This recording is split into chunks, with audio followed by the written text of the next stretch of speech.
नमस्ते बच्चों। आज हम 10th क्लास की हिंदी क्षितिज का 5वां पाठ कृपाराम खेड़िया का सरलार्थ करेंगे। इससे पहले हम कृपाराम खेड़िया का जीवन परिचय पढ़ लेते हैं। कवि कृपाराम खेड़िया साका के चारण थे। उनके पिता का नाम जगराम जी था, जो खराड़ी गांव के निवासी थे। अभी वर्तमान में ये पाली जिले में है। कृपाराम खेड़िया का रचना काल सन 1864 के आसपास माना जाता है। इनकी रचनाओं में राजिया रा सोरठा चालक नेसी था। इनमें से राजिया रा सोरठा ही वर्तमान में उपलब्ध है। राजिया रा सोरठा ग्रंथ कवि ने अपने सेवक राजाराम को संबोधित कर लिखा है कि राजाराम यानी राजिया कवि का विश्वास पात्र एवं सेवाभावी सेवक था। राजाराम निसंतान थे, अर्थात उनके कोई संतान नहीं थी। इसलिए वह बहुत उदास रहते थे कि मरने के बाद कोई मेरा नाम लेने वाला भी नहीं बचेगा। तब कवि ने उसे आश्वासन दिया कि वह अपनी कविता द्वारा उसे अमर बना देंगे, कि सारी दुनिया उसका नाम याद रखेगी। तब कवि ने राजिया को संबोधित कर नीति के सोरठे रचने शुरू किए।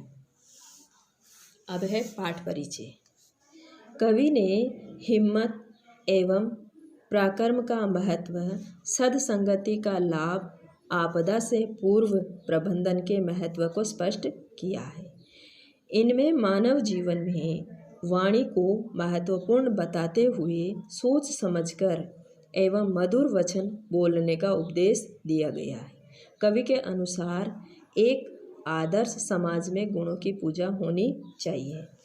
अब हम राजिया रा सोरठा का सरलार्थ करेंगे।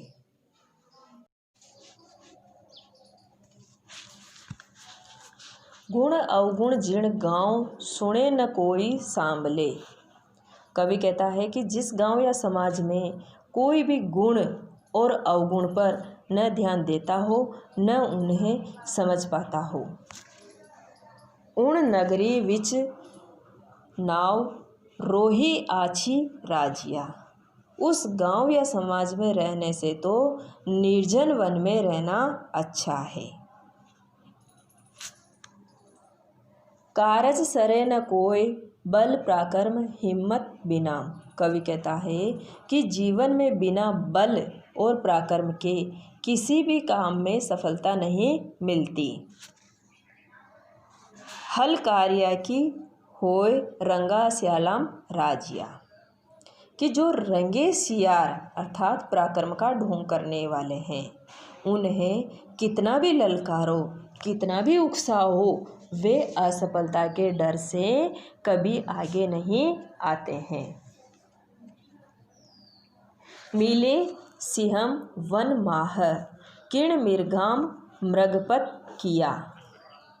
शेर को मृगपति अर्थात पशुओं का राजा कहा जाता है, किंतु पशुओं ने कभी मिलकर उसे राजा के रूप में स्वीकार नहीं किया। वह तो अपने पराक्रम से पशुओं का राजा बना हुआ है। जोरावर अति जहाँ रहे उरद गद राजिया। बलवान प्राणी जहाँ भी रहता है, ऊंचे स्थान पर सुशोभित रहता है। अच्छा युद्ध अणपार धार खगाम सन्मुख दसे। युद्ध में भाग लेना अच्छा है। जब सूरवीर तलवारों की तेज धार का सामना करते हुए आगे बढ़ता है,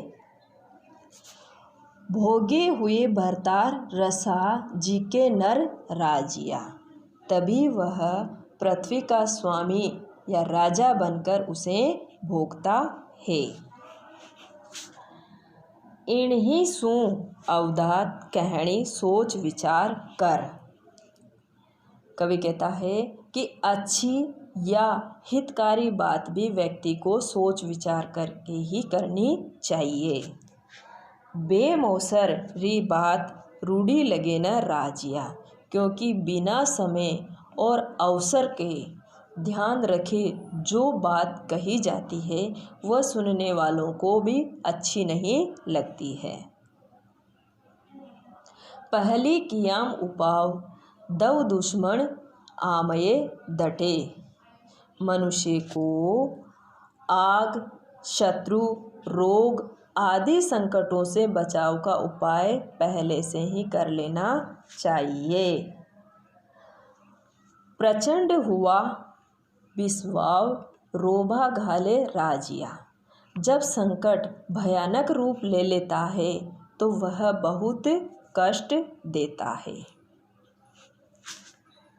हिम्मत कीमत होए, बिना हिम्मत कीमत नहीं। कवि कहता है कि मनुष्य का मूल्य उसके साहस से ही प्रकट होता है। बिना साहस और मूल्य के कोई उसको महत्व नहीं देता है। करे न आदर कोई रद्द कागजों राजिया। चुनौतियों के सामने घबराए जाने वाले व्यक्ति को लोग रद्दी के कागज की तरह ठुकरा देते हैं। उपजावे अनुराग कोयल मन हरकत करे।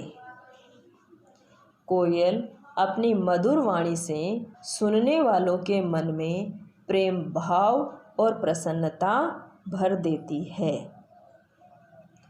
कड़वो लागे काग रसनारा गुण राजिया। कवि कहता है किंतु कौवे की जो कर्कश ध्वनि है, काँव काँव करने की जो आवाज़ है, वो कानों को कड़वी लगती है। यह मधुर और कड़वी वाणी का ही प्रभाव है। दूध नीर मिल दोय हेक जिसी आकृति हुए।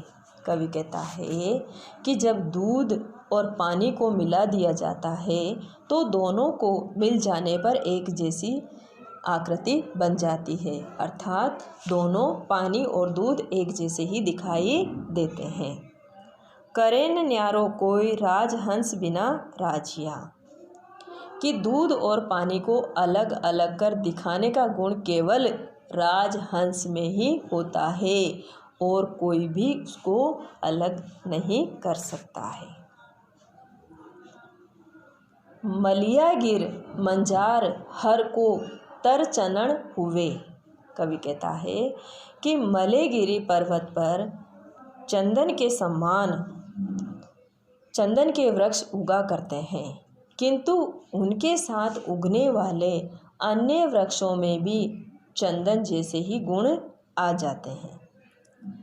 संगत लिए सुधार रुखा ही ने राजिया।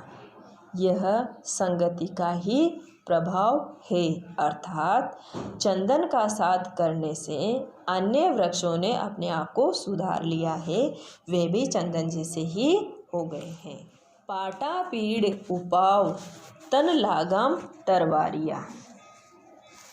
कवि कहता है कि तलवार के प्रहार से शरीर पर हुए घाव का और अन्य चोट आदि को ठीक करने का उपाय तो है, वह जीवरा घाव रति न ओखद राजिया। किंतु कठोर या अपमानजनक वाणी से हृदय में जो घाव होता है उसे ठीक करने वाली कोई दवा नहीं है।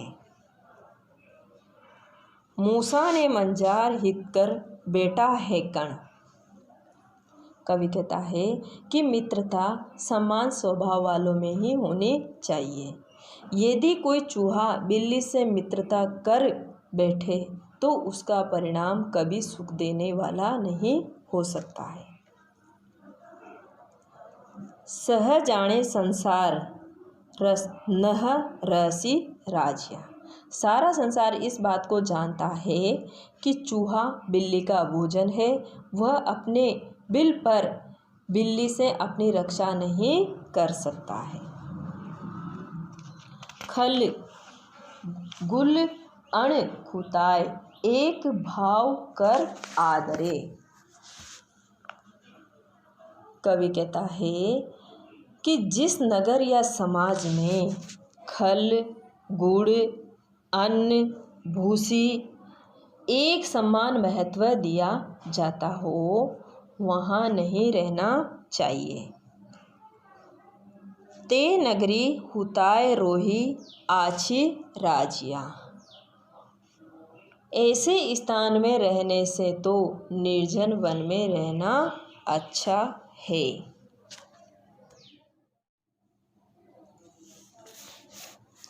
घनगढ़ साभल धाय न फूटे पहाड़ निवड़। कवि कहता है कि बड़े हथौड़े से चोट करने पर भी जो कठोर पर्वत नहीं फूट पाता है, यानी नहीं टूट पाता है।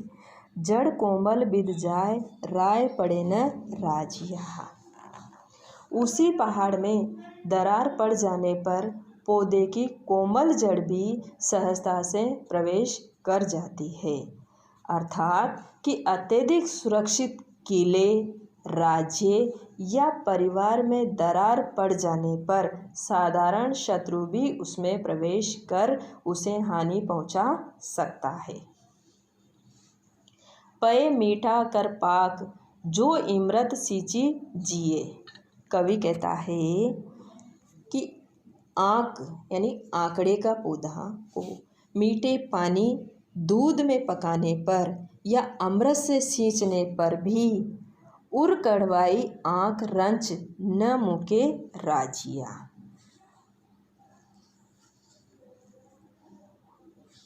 इन सब उपायों से करने पर भी उसका थोड़ा सा भी कड़वाहट दूर नहीं होती है।